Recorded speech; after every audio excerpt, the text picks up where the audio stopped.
This is where we get into the two different futures that we face, right? On the one hand, the algorithm itself, this now artificial intelligence itself, has the capacity to be augmenting us intelligence.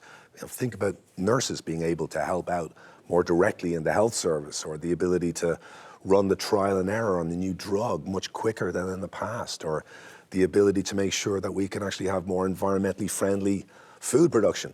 The AI has the capacity to do all of that. But meanwhile, the big capitalist corporations in Silicon Valley are using it to trap people in chatbots. So keep them coming back to the chatbot every day. So we do have these two alternative realities of AI as a potential for human flourishing, for the augmentation of human intelligence.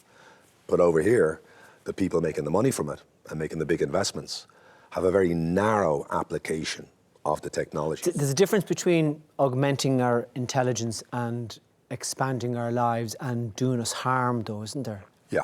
So there's no limits, for example, on safety or guardrails. We don't know how these AI are being trained.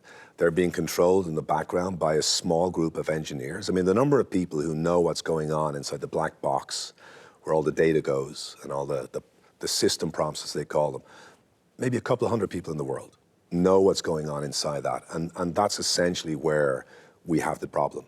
Because if a tiny elite are controlling how this all works and keeping it to themselves, then there's no way we get that brighter future of flourishing, because it's all in the hands of a tiny group in Silicon Valley. And social media was a warning, because what the people in Silicon Valley are telling us is, trust us. And I think what I'm starting to detect is an awful lot of people feeling like, no, it's time to be intentional. It's time to see what's going on in the world with technology right now as both a positive and a negative, and to feel we have some lever to push us toward a positive outcome. Now, that could be leaving the social media platform that you hate to find a group or a newsletter or a podcast or somebody who's creating some goodness in the world, and follow them and support them. For me, I'm starting to see that kind of movement within the younger generation, the people who are native to social media, who are starting to move with their feet. They're starting to seek out real world experiences. They appreciate the digital part of their life, but they're not letting it dominate.